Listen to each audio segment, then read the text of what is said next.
I have a confession to make. But first, I want you to make a little confession to me. In the past year, I want you to just raise your hand if you've experienced relatively little stress. Anyone? How about a moderate amount of stress? Who's experienced a lot of stress? Yeah, me too. But that is not my confession.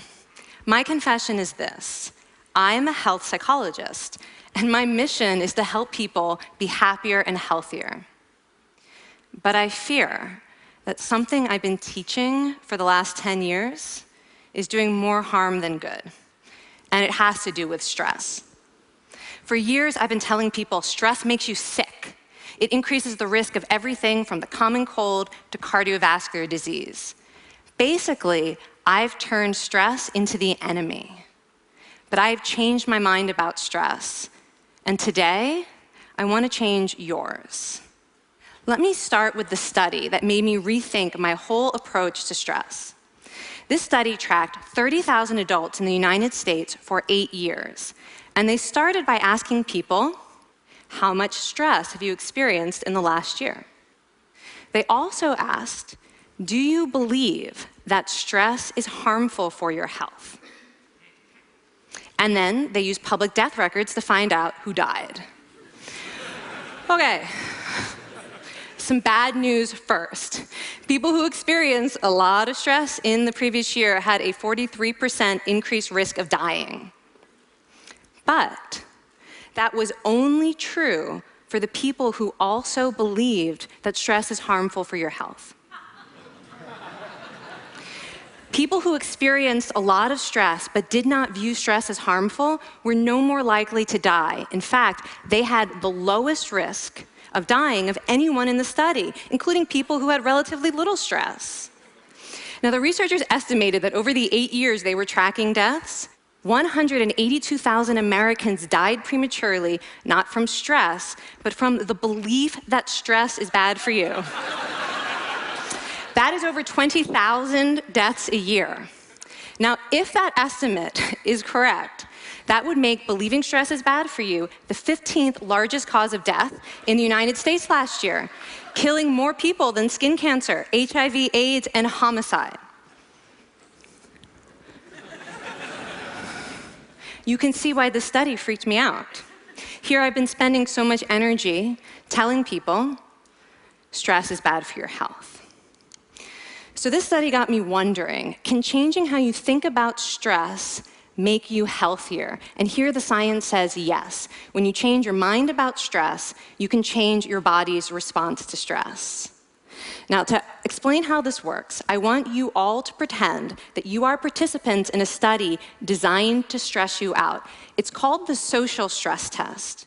You come into the laboratory, and you're told you have to give a 5-minute impromptu speech on your personal weaknesses to a panel of expert evaluators sitting right in front of you. And to make sure you feel the pressure, there are bright lights and a camera in your face, kind of like this. And the evaluators have been trained to give you discouraging nonverbal feedback, like this.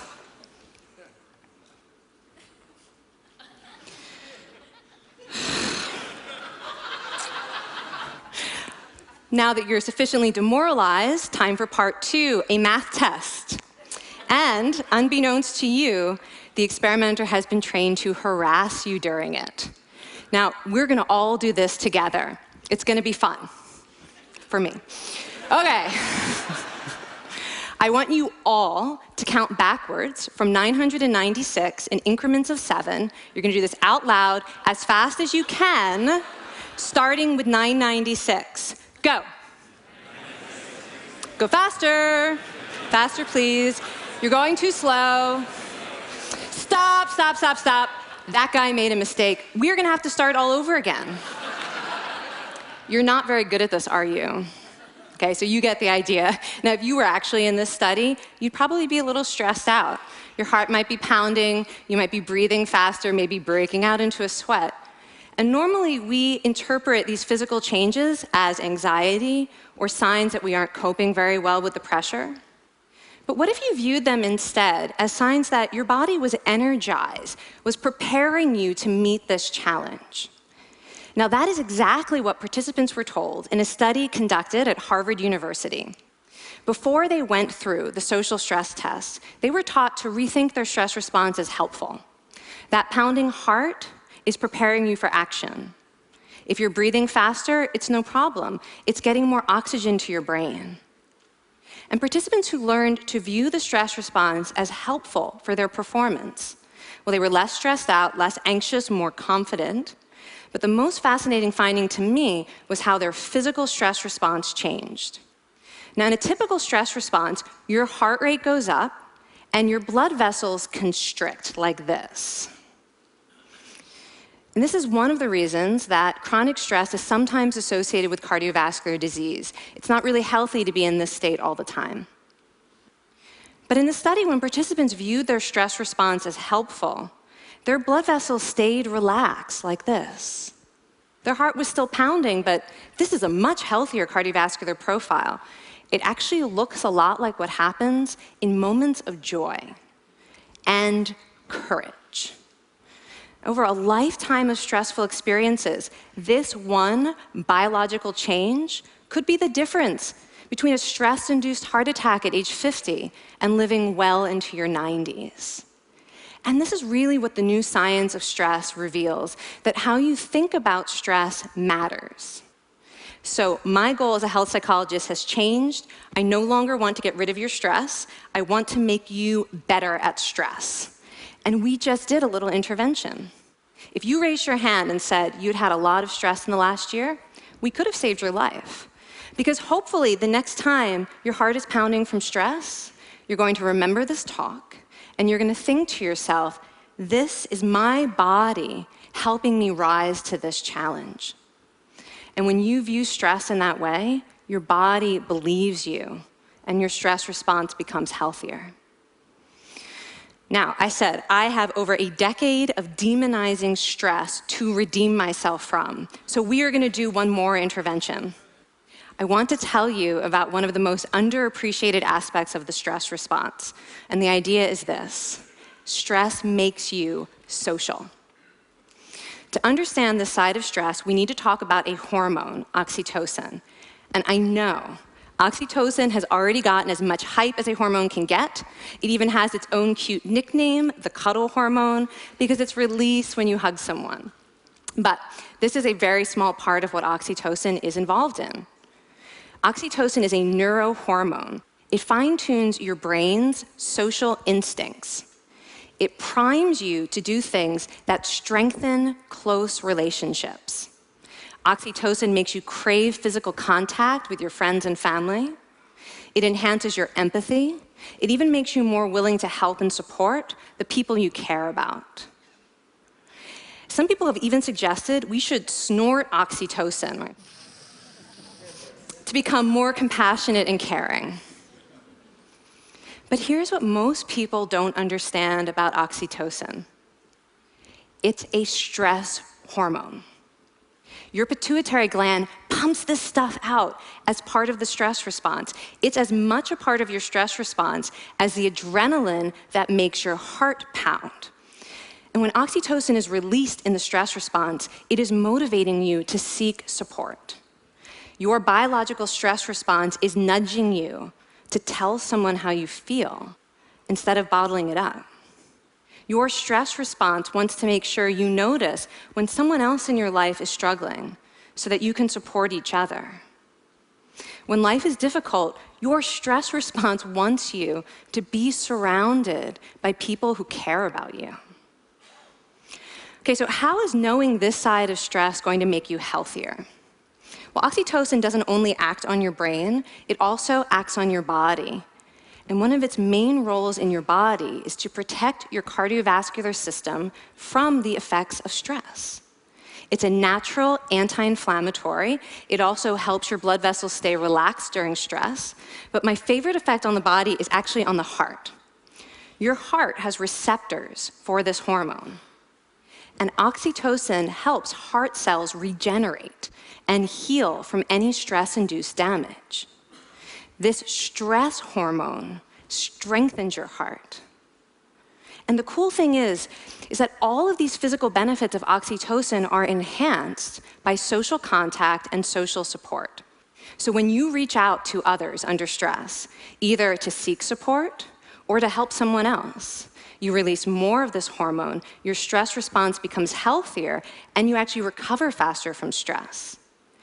I find this amazing that your stress response has a built-in mechanism for stress resilience. And that mechanism is human connection.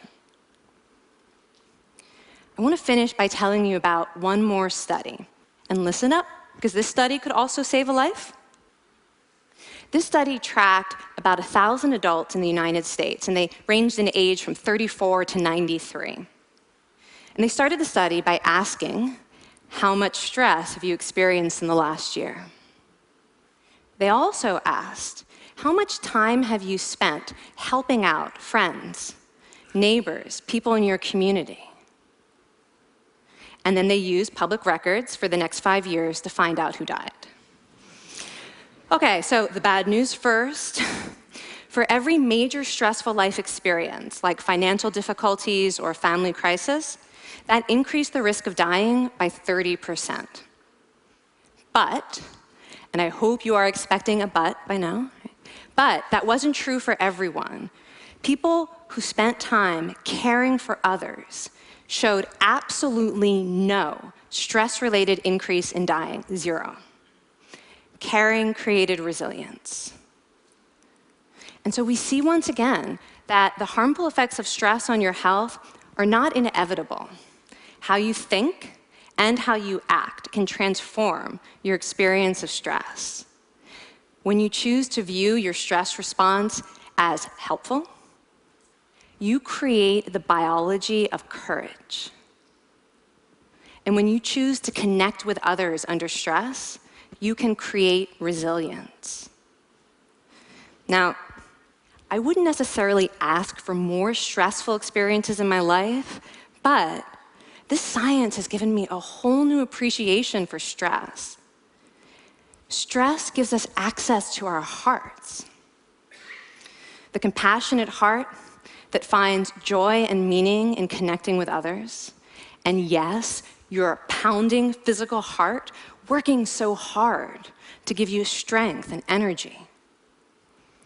And when you choose to view stress in this way, you're not just getting better at stress, you're actually making a pretty profound statement. You're saying that you can trust yourself to handle life's challenges. And you're remembering that you don't have to face them alone. Thank you. Thank you.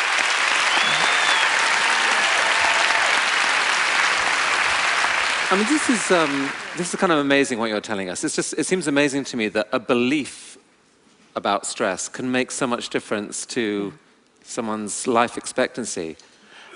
How would that extend to advice? Like if someone's making a lifestyle choice between, say, a stressful job and a non-stressful job, does it matter that which way they go, that it's equally wise to go for the stressful job so long as you believe that you can handle it in some sense? Yeah, and one thing we know for certain is that chasing meaning is better for your health than trying to avoid discomfort.